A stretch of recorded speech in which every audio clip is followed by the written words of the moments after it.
తాకట్లో ఉన్న మీ బంగారం ఈ రోజు ఎంత ధర చేస్తుందో కొమ్మూరి గోల్డ్ వాళ్ళకి కాల్ చేస్తే ఫ్రీ గోల్డ్ కాస్ట్ చెక్ చేసి చెప్తారు. కుకట్పల్లి నల్ల చెరువు అండి 16 షెడ్లు తీసేసాం.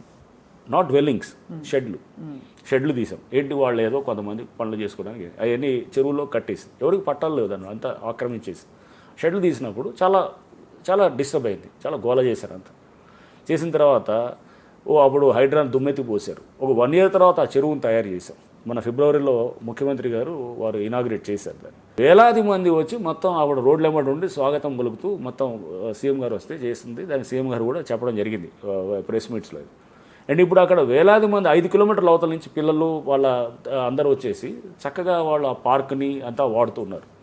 ఆ కుకట్పల్లి ఆ చెరువు చుట్టూ ఇప్పుడు ఉన్నటువంటి ఇల్లులు ఆ కాలనీస్ అనేటివి కూడా ఇప్పుడు గ్రౌండ్ వాటర్ చాలా పుష్కలంగా ఉందన్నమాట. అదొక పాజిటివ్ అవుట్కమ్ ఆఫ్ ఇట్లా మనం చెరువులన్నీ చేసుకుంటూ పోతే కనుక గ్రౌండ్ వాటర్ రీఛార్జ్ అవుద్ది. నెంబర్ 1 ఫ్లడ్డింగ్ అడ్రస్ అవుతుంది.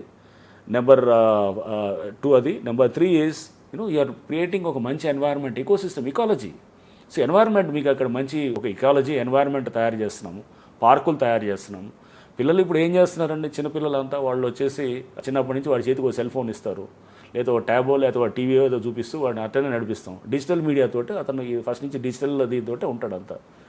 దాని నుంచి అతను వచ్చి ఆడుకోవడానికి గ్రౌండ్స్ లేవు కదా, గ్రౌండ్స్ కూడా కబ్జాలు అయిపోయాయి. మా చిన్నప్పుడు మేము మంచి స్కూల్గా గ్రౌండ్స్ ఉండే కాలనీలో ఆడుకున్నాను. వెళ్ళి బయటకు వెళ్ళి బ్యాటు బాలో షటిల్ ర్యాకెట్లో కట్టుకొని పిల్లలు అంతా వెళ్ళి ఆడుకున్నాం. ఇప్పుడు ఆడుంది అసలు కాలనీలో ఇవన్నీ. ఇప్పుడు అక్కడ ఆడుకోవడానికి ప్లేసులు ఇస్తున్నారు, ఆడుకోవడానికి వాళ్ళకి ఫెసిలిటీ ఇస్తున్నారు.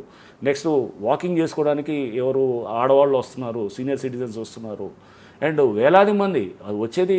మీరు చెప్తున్నారు కదా కుకట్పల్లి చెరువు బుమ్రుగ్దోలా అనే లేక్ ఇట్లానే తయారు చేసాం. అది ఏది ఓల్డ్ సిటీలో తయారు చేసి ఎంఐఎంకి సంబంధించిన ఎమ్మెల్సీ బిల్డింగ్స్ ఉన్నాయి, ఎమ్మెల్యేల బిల్డింగ్లు అన్నీ కూలగొట్టి మొత్తం దాదాపు అది రెసిస్టెన్స్ ప్రెషర్ వచ్చి ఉంటుంది, చాలా ప్రెషర్ వస్తుంది. దాన్ని అందుకోసం కదా హైడ్రా అనేది హ్యాండిల్ చేసుకుంటూ వెళ్ళాలనేది అంతే కదా. అక్కడ రెసిస్టెన్స్ వస్తుంది. యూ హ్యావ్ టు వెళ్ళిపోవటం అంతే అనమాట. కూలగొట్టే ముందు ఫోన్ స్విచ్ ఆఫ్ పెడతాం, అన్నీ జరుగుతుంటుంది. అయిపోయిన తర్వాత మళ్ళీ అప్పుడు ఆన్ చేస్తాం. That is how it is. So ఈ 23 కేసులు అర్థమైంది సార్. అంటే how I'm trying to say what sort of cases are there booked against either. కొంతమంది భయపడి వెళ్తారు, ఊరిని మామూలు రిట్ పిటిషన్లు కూడా ఫైల్ చేస్తారు. అసలు వాళ్ళకి ఎవడో కూడా తెలియదు, మాకు ఎందుకు భయపడ్డాడు అనుకుంటాం అనమాట. వెళ్ళి మా మీదకి వస్తారు, దయచేసి అని అంటే కోర్ట్ గివ్స్ సమ్ ఆర్డర్, ఏది not to follow due process ఏదో ఇస్తుంటారు. అసలు మాకు తెలియదు కూడా తెలియదు చాలా కేసుల్లో. సార్ కంటెంప్ట్ అంటే మాకు అర్థమయ్యేది, కంటెంప్ట్ అంటే కోర్టు వెళ్ళొద్దు ఆపే అంటే మనం ధిక్కరించి వెళ్ళడం అలా జరిగింది కాదు. కోర్టు ఒక ఆర్డర్ ఇస్తుంది, ఒక స్టేటస్ కో. ఎగ్జాంపుల్ నాగార్జున గారి మీద అప్పుడు మన ఇది అప్పుడు ఇచ్చిన స్టేటస్ కో, అప్పుడు ఇచ్చిన స్టేటస్ కోనే కంటిన్యూ అవుతుంది దాంట్లో దాని మీద ఇచ్చింది. సో అది కంటెంప్ట్ అది ఒకటి ఉండదు. ఆర్ ఒక ఆర్డర్ ఏదో ఇచ్చి ఉండొచ్చు. లోతుకుంటలో ఏదో ఒక ఆర్డర్ కోర్టులు ఇచ్చాయి. మేము ఆర్డర్ ఉన్నదాన్ని మేము మా ఇంటర్ప్రిటేషన్ మేము ఇచ్చింది, ఆర్డర్ ఇచ్చింది అక్కడ కాబట్టి మేము వెళ్తుంది ఇక్కడ అని చెప్పి చెప్తున్నాం అనమాట.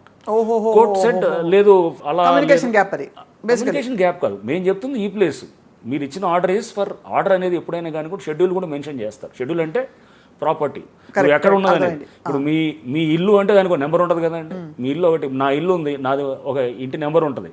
ఇంటి నెంబరు, దానికి హద్దులు. ఇది లెఫ్ట్ సైడ్ ఏమో ఎవరో వెంకట్రావు గారు ఉంటారు, నార్త్ ఏమో ఎవరో పుల్లారావు ఉంటాడు, లేకపోతే ఇంకెవడో శ్రీధరన్ ఉంటాడు, లేకపోతే రోడ్డు ఉంటుంది. ఇట్లా ఏదో మెన్షన్ చేస్తాం కదా షెడ్యూల్ అనేది.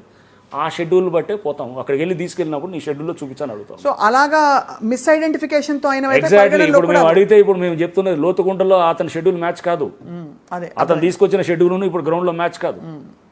That is what I'm trying to tell you. అది ఇప్పుడు నేను నా ఇల్లు చూపించి, నాకు ఎదురుగా రోడ్డు ఉంది, ఇటు పక్కన వెంకట్రావు, వెనకాల ఏది నాకు దక్షిణాన్ని వెంకట్రావు, మ్యాచ్ కావు. రైట్. అప్పుడు ఆర్డర్ దానికి ఎలా అప్లై అవుతుంది? అప్లై అవ్వదు. సో మీరు అలా ఇంటర్ప్రిట్ చేసుకున్నారు కాబట్టి మీరు చేసిన తప్పు కాదంటారు.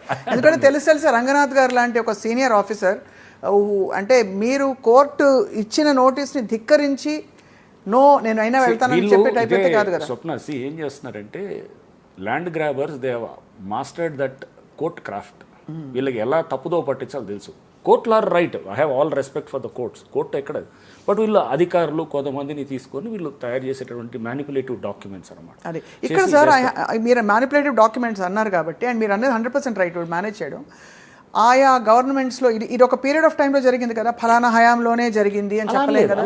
ఇది అనేది ఫలానా హయాంలోనే అది కాదు, ఇది జరుగుతున్నది చాలా సంవత్సరాలు జరుగుతూనే ఉన్నాయి. ఎవరెవరిని ఇంప్లికేట్ చేయాలని అడుగుతున్నాను. ఎందుకంటే ఇప్పుడు 1980s నుంచి జరుగుతుంటాయి, 90స్లో అయినాయి, 2000లో అయినాయి, పెరుగుతూ పోతుంది. లాస్ట్ 15 ఏళ్లలో కొంచెం ఎక్కువ అవుతుంది. ఎందుకంటే ల్యాండ్ రేట్లతో లింక్ అయి ఉంటుంది ఇదంతా అన్నట్టు. ఇదంతా ఏంటంటే ల్యాండ్ రేట్ పెరిగకపోద్ది, బంగారం అయిపోద్ది కదండి. ఇక బంగారం అయితే ఆటోమేటిక్గా ఇవన్నీ మొదలవుతాయి. ఎప్పుడైతే ల్యాండ్ షార్టేజ్ ఉందో, రేట్లు 100 కోట్లలోకి వెళ్ళిపోయిందో, ప్రతివాడు అనుకుంటాడు నేను ఇక్కడ పెట్టేది ఒక 5 కోట్లు పెట్టి సిస్టమ్ని మేనేజ్ చేసుకున్నప్పుడు నాకు 100 కోట్ల భూమి వస్తుంది, నేను మేనేజ్ చేసుకోవచ్చు కదా అనుకుంటాడు. 5 కోట్లు వదిలేస్తాడు, పడేస్తాడు, అట్లా పడేసి జల్లుతుంటాడు. అందరినీ లైన్లో పెట్టుకోవడానికి చూస్తుంటాడు అన్నమాట. అది జరిగేది అనమాట. రంగనాథ్ గారు ఇక్కడ అడక మానలేకపోతున్నాడు. అసలు హైడ్రా వచ్చాక హైదరాబాద్ చుట్టుపక్కల అసలు భూమి అవుతున్న రియల్ ఎస్టేట్ స్తబ్దుగా మారిపోయింది. ఎవరు ల్యాండ్ కొనట్లేదు, అమ్మట్లేదు అనే ఒక పుకార్ అనుకోండి, ఒక అపోహ. దీన్ని కూడా నేను చెప్తాను Swapna. So this is very pertinent question which you asked. Real estate అనేది మీరు ఇప్పుడు చాలా వాటిలో చూస్తే కనుక హైదరాబాద్లో 2022-23 నుంచి it is on a decline. 22 నుంచి హైడ్రా వచ్చింది 2024. సరే, కాసేపు హైడ్రా రావటంతో రియల్ ఎస్టేట్ అంతా కుదేలైందని అంటాం.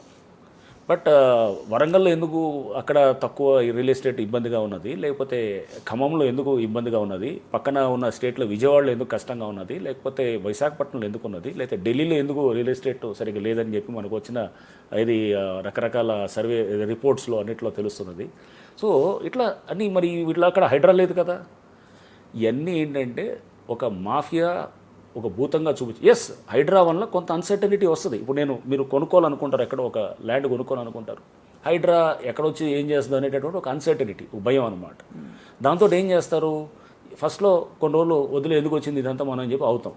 బట్ మీరు ఇన్వెస్ట్మెంట్ చేయకుండా ఆగుతారా? కాదు కదా. మీరు ఏం చేస్తారు, కనుక్కోవడానికి ట్రై చేస్తారు. ఎఫ్టీలు ఏడదాకుంది, బఫర్ ఏడదాకుంది చెక్ చేసుకొని, that is what we wanted, due diligence. Systems improve కావాలి, ఎక్కడ చెరువు ఉంటుంది, ఎక్కడ దాకా ఉంటుంది అనేది తెలుసుకుంటారు పబ్లిక్. ఎక్కడ గవర్నమెంట్ ల్యాండ్ అన్నీ ఉన్నాయి. భువన్ పోర్టల్ ఉంది, భూభారతి పోర్టల్ ఉంది, అండ్ ఇది హెచ్ఎండి వెబ్సైట్లో లేక్స్ని నోటిఫై చేసి ఉంది. తెలుసుకోవాలి. ఎవడో తీసుకొచ్చి ఆ అబ్బాయి అవుట్ కదా సార్, ఇప్పుడు ధరణి లేదు, ఇప్పుడు భూభారతి తెచ్చారు. తెలుసుకోవాలి. మనం ఇప్పుడు నువ్వు కొనేటప్పుడు, ల్యాండ్ కొనేటప్పుడు జస్ట్ బికాజ్ ఎవడో బ్రోకర్ చెప్పాడని కొనొద్దు. ఒక బిల్డర్ రెప్యుటేషన్ కూడా తీసుకోండి. అతను ఎట్లాంటి కూడా కనుక్కోండి. లోకల్కి వెళ్ళి గ్రౌండ్లో మీరు వెళ్ళి ఎంక్వైరీ చేసుకోండి. మన అమ్మాయిని ఇచ్చేటప్పుడు పెళ్లిలో ఎన్ని జాగ్రత్తలు తీసుకుంటాం మనం. ఇప్పుడు బ్రోకర్ తెచ్చేసి సార్ అబ్బాయి చాలా ఉత్తముడు, చాలా ఇది అంటే అది కాదుగా, నలుగు తెలిసిన వాళ్ళు అడుగుతాం, ఎట్లాంటోడు అబ్బాయి, ఎట్లాంటోడు, చదువు, అతని గుణగణాలు జనరల్ అడుగుతాం. Same thing apply the same logic. So మీరు make a proper enquiry, that is what is called the due diligence. Which is why reputed builders అందరూ కూడా రైట్. ఇంకొక అన్నిటికన్నా ముఖ్య కారణం ఇస్ ఏఐ ఎఫెక్ట్ తోటి చాలామంది ఐటీ ఎంప్లాయీస్, ఇప్పుడు Hyderabad is the IT hub అండి, IT and pharma hub. AI impact తోటి చాలామంది ఉద్యోగాలు అంటే కొంచెం అన్సర్టనిటీ దీంట్లో ఉందన్నమాట. అంటే they are in a state of uncertainty. రేపు ఉంటుందా పోద్దా అనే చాలామంది ఉద్యోగాలు తీసేసిన తర్వాత దాంతో ఏమవుతుంది, కొనాలా వద్దా అన్నప్పుడు ఎందుకు వచ్చింది, రేపు ఉంటుందో లేదో ఉద్యోగం అనేటటువంటి, that is the main reason అన్నిటికన్నా.